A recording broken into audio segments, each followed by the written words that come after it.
Hi und herzlich willkommen zu einem neuen Video von uns. Hi. Hallo. Die Christine und ich, wir haben heute einen Ehrengast mit dabei, einen sehr, sehr guten Freund von uns, den Slavik, genau genommen mein bester Freund. Der Slavik ist aber nicht irgendwer, wenn es um Outdoor-Life, Survival und Bushcraft geht. Genau genommen ist der Slavik sogar ein Profi, was dieses Thema angeht, denn bis vor kurzem war er noch Bundeswehrsoldat, die Ausbildung zum Fallschirmjäger gemacht, den Lehrgang zum Einzelkämpfer und war zum Schluss sogar Ausbilder. Also der Mann sollte wissen, was er tut.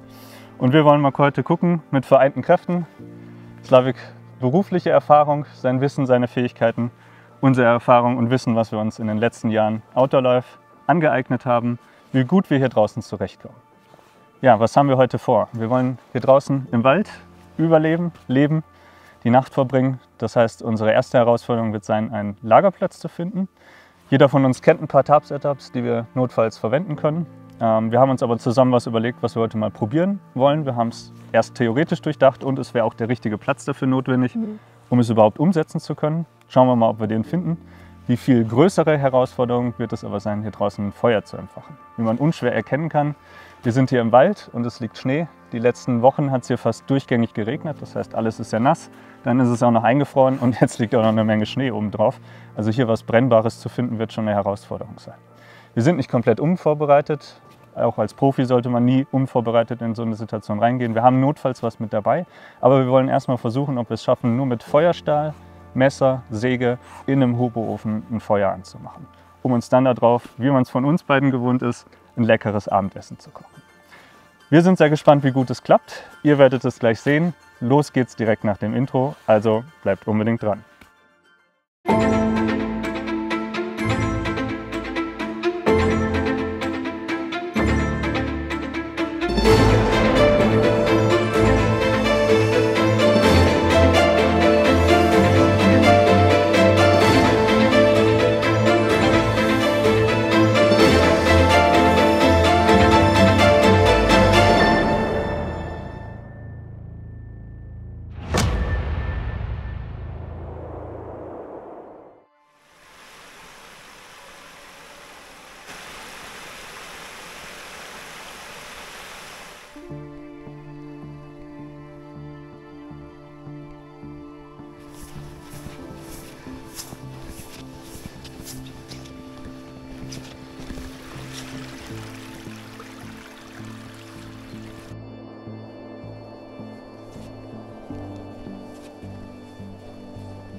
Hier wird der Wald dichter, Nadelbäume.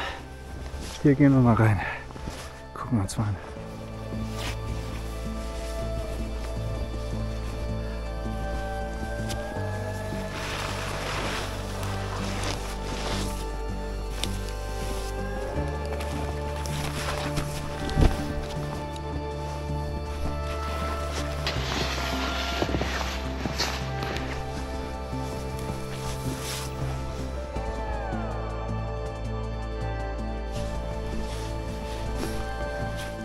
Ja, es geht. Hier könnte es gehen, ha? Hier hätten wir auf jeden Fall eine ebene Fläche. Sind schön geschützt in alle Richtungen. Mal kurz umgucken, die Bäume scheinen alle zu leben. Da kann nichts auf uns runterstürzen, außer Schnee. Sollen wir es hier versuchen? Ich habe ja die Schneeschaufel dabei, dann können wir auch ein bisschen aufschippen. Schräglage, aber es geht noch von runter. Ja. Also Leute, wir haben einen Platz gefunden. Erste Challenge schon mal geschafft. Jetzt werden wir uns hier erstmal mit dem Schnee einen Platz bauen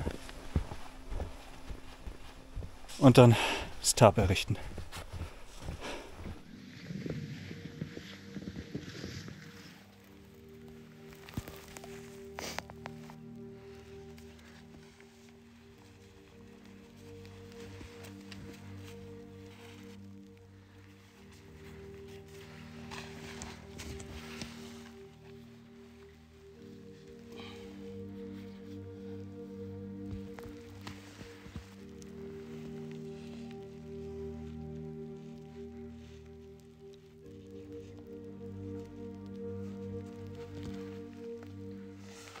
Okay, das ist echt easy peasy, der Knoten. Stock rein, der Klassiker. Gehen wir auf Nummer sicherer. Ja, Spannung ist da. perfekt. Und da hinten ist der Platz. Dass das Seil nicht einfriert. Dann wir es oben drauf. Jo. Trotzdem nicht ganz mittig. Ja. Hier wollte ich eigentlich haben. Jetzt machen wir einen Gegenzug hier rein.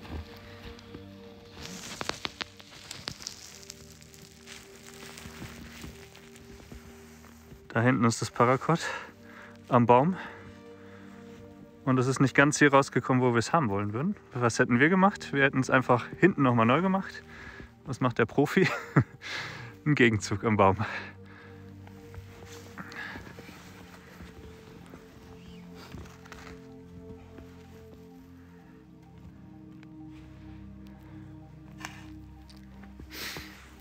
Der gleiche Schlaufenknoten von eben.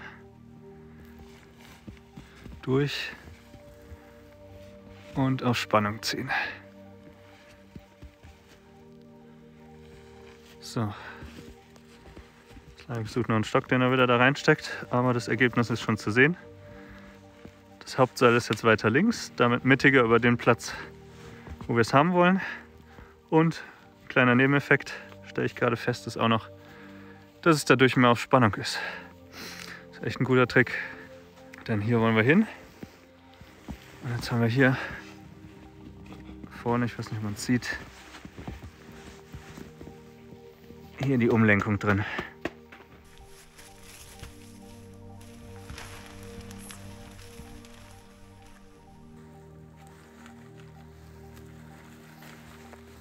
Das Christine Spezial. Einfach rumwickeln, Stock durch und auf Spannung bringen.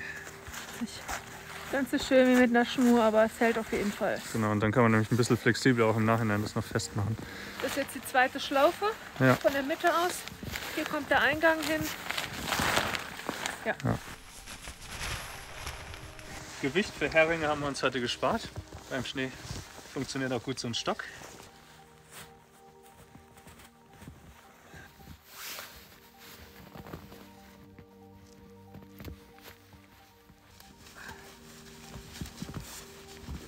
Schon noch Spannung.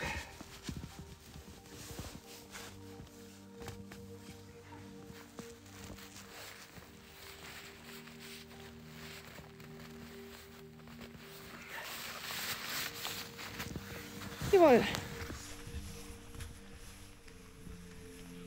Wir machen jetzt erstmal nur die äußere fest, die da drüben noch nicht.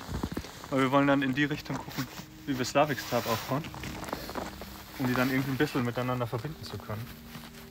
Also wir machen jetzt erstmal hier nur die eine Seite, lassen das so stehen und machen erstmal bei Slavik weiter. Der hat sich hier schon an unserer Leine eingehangen. Gleicher Knoten wie immer. Und jetzt gucken wir, wie wir das nachher hinten wegspannen können.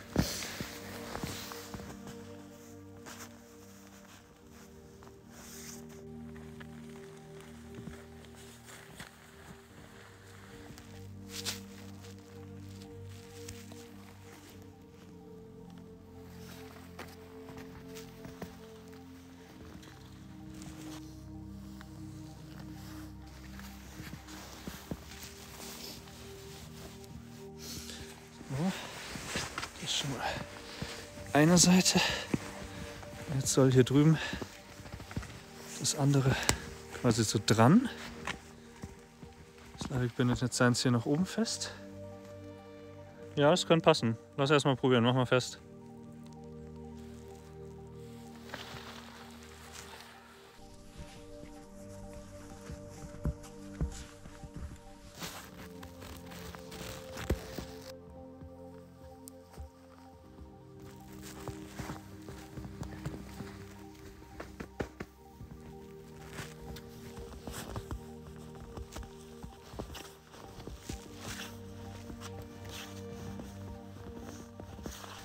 Ganz so, wie wir es uns vorgestellt haben, hat es jetzt nicht funktioniert.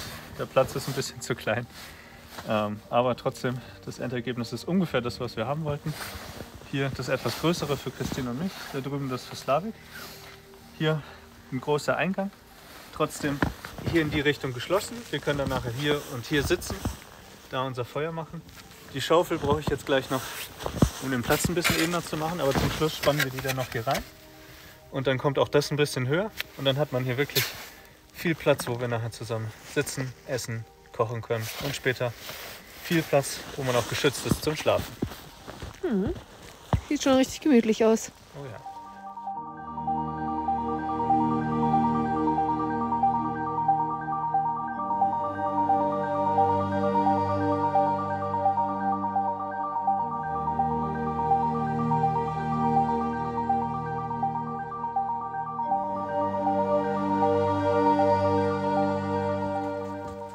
Christine baut drinnen schon mal ein bisschen auf. Wir haben nur noch eine Dreiviertelstunde Sonnenlicht. Danach ist es dunkel. Deswegen schauen Slavik und ich schon mal nach Feuerholz und im besten Fall Zunder. Feuerholz könnte noch klappen. Stehen schon ein paar tote Bäume. Aber Zunder wird schon ein bisschen schwieriger. Was ist denn mit dem hier, Slavik? Ist auf jeden Fall keine Rinde mehr. Unten ist er wahrscheinlich angegammelt, aber hier in der Mitte könnte es vielleicht trocken sein. Zeig mal an, genau. Das ist schon auch noch feucht, ne? Nicht so einfach. Wir suchen weiter. Slavik hat noch einen gefunden, den sägt er gerade an. Der Kern, der könnte trocken sein. Ich würde auch noch ein bisschen weiter in der Mitte gucken. Das hast du meistens die besten Chancen, weil es gammelt ja von unten hoch. Also die helle Stelle, die ist auf jeden Fall trocken. Ja, also nur der Kern, da wo es noch so richtig hell ist, das ist richtig trocken. Ja. Außen herum wird schon feucht. Also das müsste man auf jeden Fall ausspalten. Ja, dann. Das ist aber ein sehr kleiner Gewinn. Ja gut, aber ich glaube, bei den anderen Bäumen wird es nicht besser sein. Ne? Nee. Ich würde es jetzt einfach mal probieren. Silky Pocket Boy hast du, ne? Kleine Version von meinem Gomboy. Silky Sägen sind einfach die besten. Wie schnell der Baum durchgeht. Da sieht es ja schon viel besser aus. Also auf jeden Fall weiter nach oben. Der mittlere Teil ist in der Regel der beste, wenn es nass ist. Unten ist meistens angegammelt, oben sickt das Wasser rein. In der Mitte hat man meist die besten Chancen. Wie sieht es da aus? Okay. Sehr gering. Ja, dann würde ich vielleicht jetzt den Teil, der hier noch übrig ist, ne? Dann verarbeiten wir den mal. Dann brauchen wir gleich nur noch irgendwie ein paar einigermaßen trockene Äste. Und vielleicht ein bisschen Harz oder Kienspan aus einem der Bäume, die da so schwarze Stellen haben. Eine von den schwarzen Stellen, von denen ich gerade gesprochen habe. Darunter ist es sehr harzig. Da könnte man Glück haben, dass das Slavik da gerade in seiner Hand sammelt.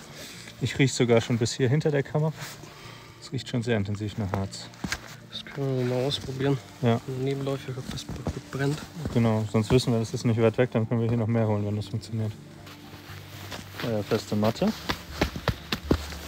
Gerade im Winter ist eine Unterlage immer wichtig, um das Holz oder in dem Fall jetzt den Zunder von unten gegen die Kälte und danach die Nässe, die dann beim Feuer entsteht, zu schützen.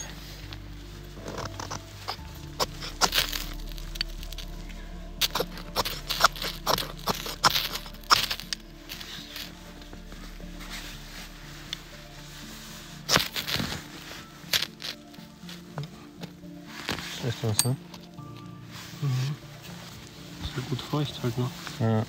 Das Zeug. Der Pocket Boy vom Slavik ist zwar schön handlich, gut zu verstauen, aber ich nutze lieber den Gomboy. Den kriegt man immer noch gut unter, wiegt nicht viel und hat aber ein spürbar längeres Sägeblatt. Damit kann man schneller sägen und vor allen Dingen auch noch etwas dickere Bäume gut durchsägen.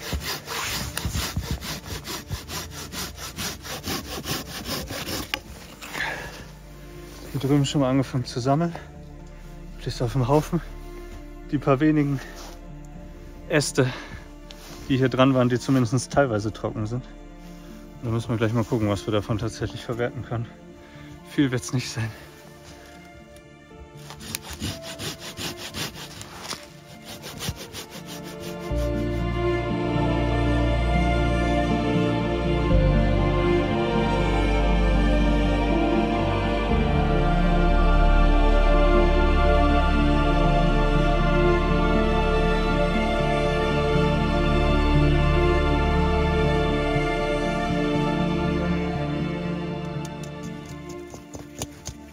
Slavik macht das Holz klein und sortiert die trockenen Stücke, nämlich die aus der Mitte, nochmal separat.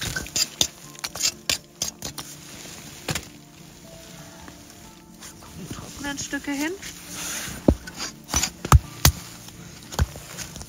Marian befreit alles von Schnee. Soweit man Sachen im Schnee von Schnee befreien kann. Ja.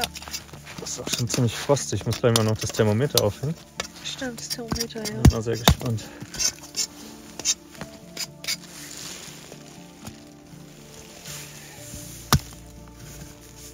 Für die gemütliche Stimmung eine Laterne mit Teelicht. Mini-Laterne. Ja. Die dickeren Ästchen, kann man das Äste nennen? Ah, weiß ich nicht. Die werden jetzt auch geschält. In der Hoffnung muss in der Mitte vielleicht ein bisschen Ja, trockener. so ein bisschen was könnte schon drin sein. Das Wichtigste ist ja erstmal das Feuer in Gang zu kriegen. Danach kann man ja auch feuchte Sachen reinschmeißen. Ja, Angriffsfläche fürs Feuer gleich. Arbeite hier auf meiner kleinen Buschkraft-Ledermatte. Dann kann man auch schon mal ein bisschen Zunder sammeln für nachher.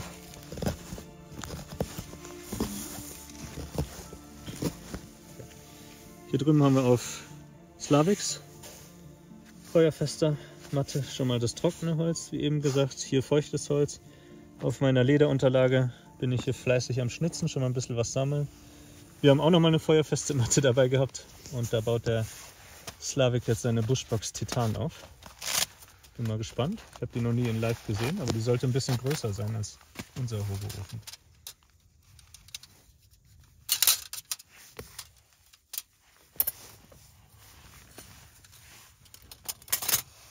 Ja, Ein bisschen, ja. Würde ich auch sagen. das ist ja total simpel. Schnell vor allem. Total easy, ja. Warte, das musst du noch irgendwie. Ne, hier ist ein Loch. So, okay. Ja, wir bauen jetzt am Grund mal so eine Unterlage auf von trockenen Hölzern. Ja, Weil hier drinnen ist ja so ein Netz, ja. dass die Glut ein bisschen abfallen kann. Und auf dieser Unterlage machen wir die kleinen Spänen drauf, dass diese Späne nicht durchfallen, Stimmt, sondern dass sie auf den Hölzern liegen. Gut, ja. Ja. Und wenn die Späne dann brennt, dann kann man dann die kleinen Hölzer noch dazulegen. Ja gut, aber wir müssen es ja hier draußen erstmal noch anzünden, ne, mit dem Ja. Feuerstahl. Das wird ja dann nicht klappen.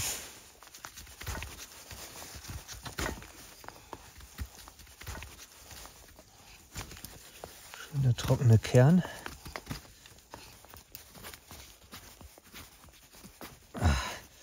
Boah, ich glaube, das reicht, oder? Auf jeden Fall schon ein guter Haufen. Ja, das war jetzt auch harte Arbeit. Dann würde ich sagen, let's try, oder? Drin ist, wie das Slavik eben schon gesagt hat, der Boden. Ja, die Hölzchen, genau. Genau.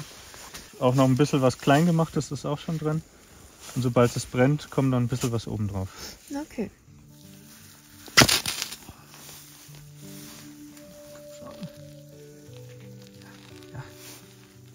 Ah, sehr gut.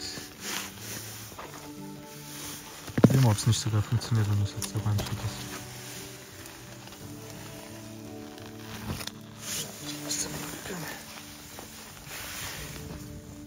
Okay, das brennt gar nicht schlecht. Lass direkt Äste nachlegen.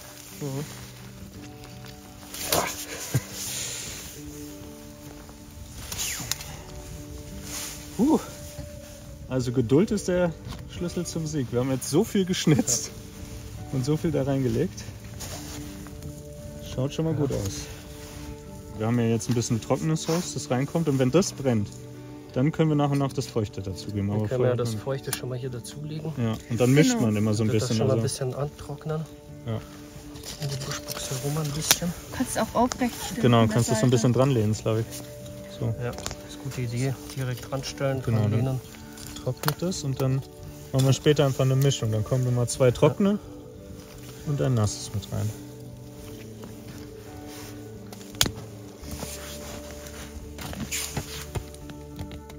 So, jetzt lassen wir es erstmal eine Weile, ne?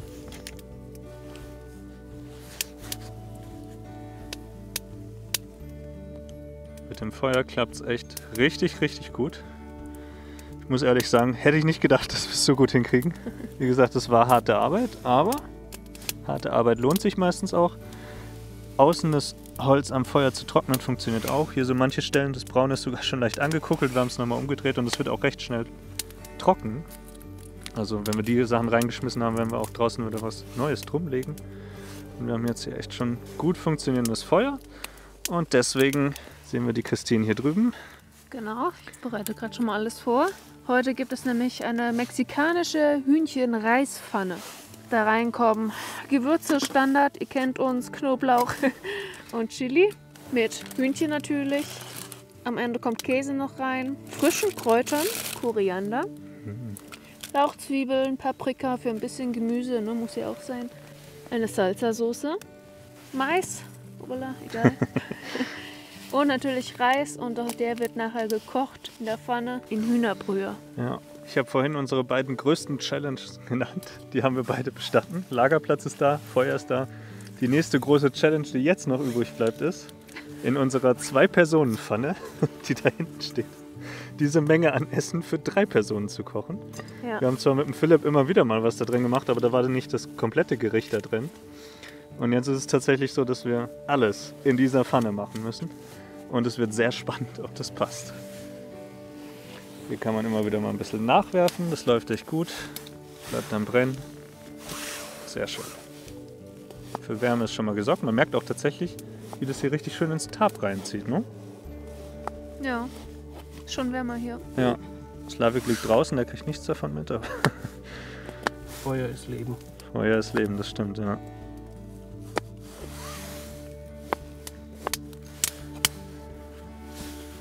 Alles, was schon mal fertig geschnippelt ist, wird hier zur Seite gelegt. Ja, Paprika, Frühlingszwiebel ist auch schon schön klein. Ich freue mich schon gleich auf das warme Essen. Oh ja. Slavik spaltet noch mal ein bisschen Holz. Jetzt können wir auch schon etwas größere Scheite rein, weil das Feuer brennt gut. Hier oben auch wieder nasses Holz, das wir trocknen. Jetzt versuchen wir mal gevierteltes Holz reinzupacken. Das sollte eigentlich funktionieren, weil das brennt uns jetzt sonst zu schnell ab. Und jetzt ist es auch schon fast egal, dass die Sachen nass sind. Also hier draußen trocknet es. Man sieht hier oben, das war auch klitschnass, als ich es draufgelegt habe, brennt auch schon. Koriander werden die Blätter abgezupft.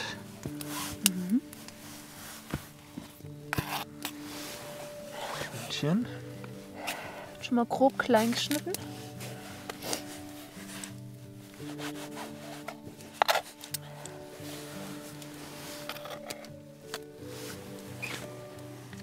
So sind wir mal total zufrieden mit der Pfanne, aber sie hat halt von der Größe echt ihr Limit. Wobei ich sagen muss, ich habe schon oft danach geguckt, so für Outdoor noch größere Pfannen kriegst du quasi nicht.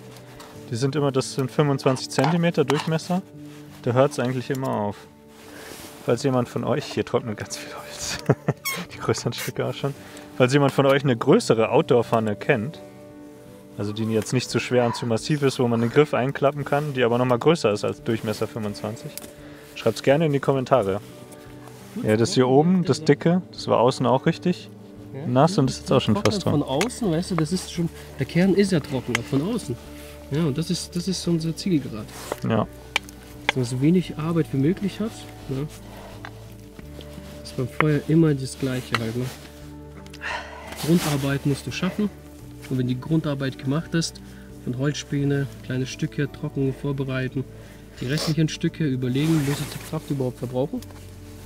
Und wenn ich die Energie sparen kann und mir das Zeug hier ranstelle, dass es trocknet, dann spare ich mir Energie, spare mir Arbeit und von der Survival-Situation vielleicht auch Wo sie nicht so viel Nahrung suchen haben, ne? Gut, und jetzt kommt die Pfanne drauf. Jetzt wird gebrutzelt. Ganz kleinere noch dazu. Das Essen kann nur besser schmecken. Ist so. Der Rauch vom Feuer, verbunden mit frisch gekochtem Essen. Das ist Leben pur, ich sag's euch.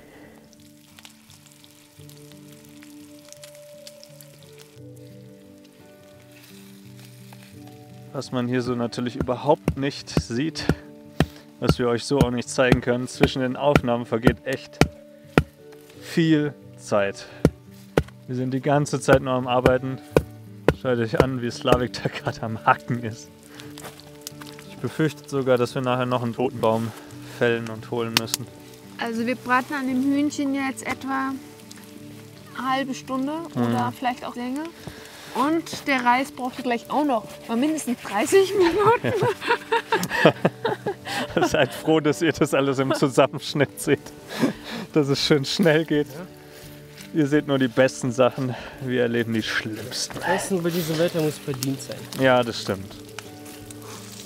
Die Männer sind gerade noch mal unterwegs, Feuerholz zu sammeln.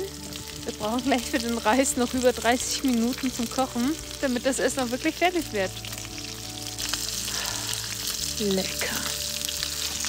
Mit dem ultimativen 4-Hände-Skill habe ich es geschafft, das Hühnchen auf den Teller zu befördern.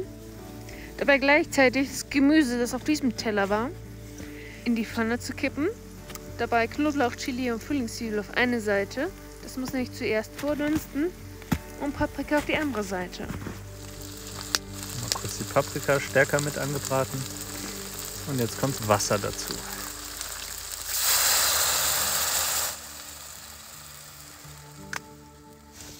Wasser ist heiß genug, dann kommt jetzt die Hühnerbrühe rein. Pi mal Daumen. Ein Teelöffel. Ebenfalls dazu kommt jetzt Mais. Und die Salsa-Soße.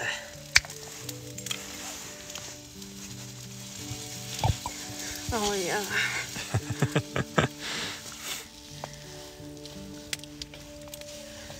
Nächstes kommt der Naturreis rein.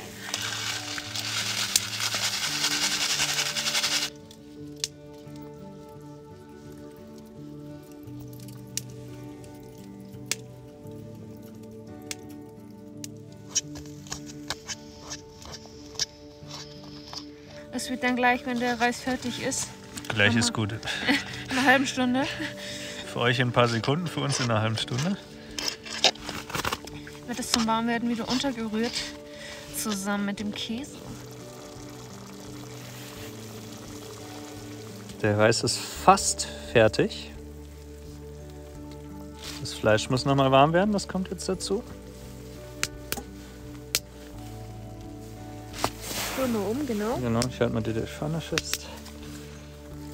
Nur so als Info, bei der Bundeswehr gibt es das nicht. Käse Und Koriander. und frischer Koriander. Übrigens beim Kochen nie frischen Koriander unterschätzen. Der bringt nochmal einen ganz besonderen Geschmack mit rein. Der Käse darf jetzt noch ein bisschen schmelzen. In der Zeit ist der Reis dann auch wirklich durch. Dann kommt noch ein bisschen Salz und Pfeffer drüber, ne? Und dann ist das Essen auch gleich fertig. Salz und Pfeffer. Und nochmal umrühren.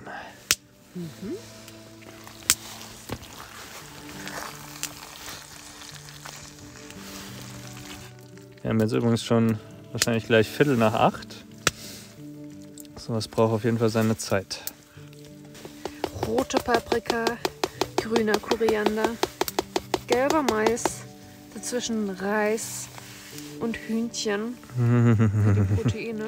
Kann ich jetzt schon essen? Hunger. Käse ist geschmolzen. Es wird aufgeschöpft.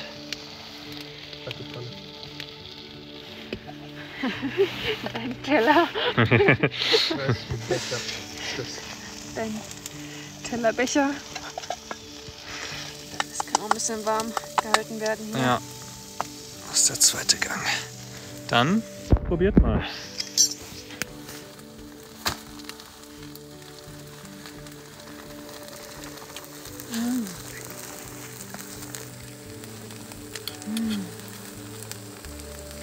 Das ist gut. Ist gut, ja? Mhm.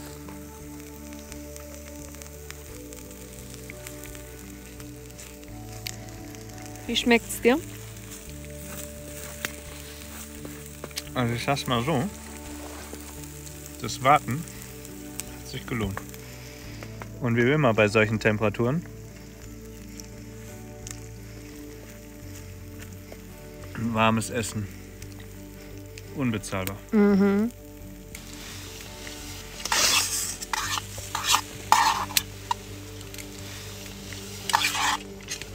Also das Essen hier draußen, das ist kein draußen Essen, so ein Essen kriege ich nicht mal zu Hause. Ist gut, ja? Noch fast nur eine Nacht draußen bleiben. Oder wir kochen dir das einfach zu Hause. Bleib ich mal zu Hause sein, ne? Das ist schon immer sehr aufwendig, was wir hier kochen, aber zum Schluss lohnt sich, ne? Darauf freut man sich doch den ganzen Abend, Ja, oder? gerade so lange, wie es heute gedauert hat. Das war jetzt schon wirklich harte Arbeit.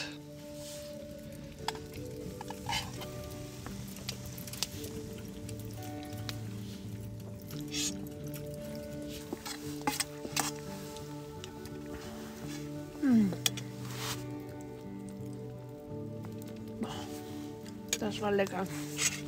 Das tat richtig gut.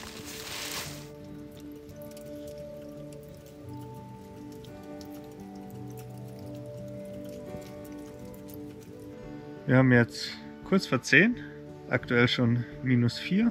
Ist also damit zu rechnen, dass es heute Nacht noch kälter wird. Gegessen haben wir und das hat sehr gut getan. Sehr lecker, ja. Das mit dem Feuer hat überraschend gut geklappt. Und jetzt werden wir uns mal zur Ruhe legen, schlafen und dann gucken wir morgen früh, wie es weitergeht. Gutes Nächtler. Gute Nacht.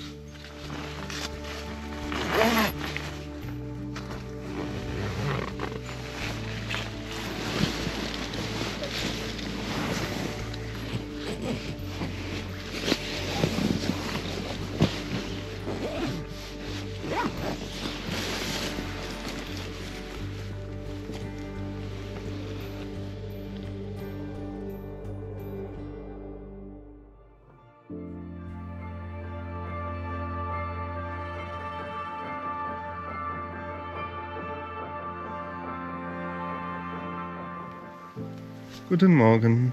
Morgen. Morgen. Wir hatten heute Nacht -7 Grad Tiefstemperatur laut meinem Thermometer. Mir war schön kuschelig warm, den anderen beiden nicht. Slavik ist ein bisschen unterm Tarp rausgerutscht. Und dann wurden die Füße kalt und dir war irgendwie einfach so kalt, ne? Ein bisschen, ja. Ein bisschen, ja. Ja, ansonsten ist es jetzt morgens. Es geht an die üblichen Aufgaben, vor allen Dingen das Abbauen. Und ja, damit würde ich sagen, legen wir jetzt auch mal direkt los.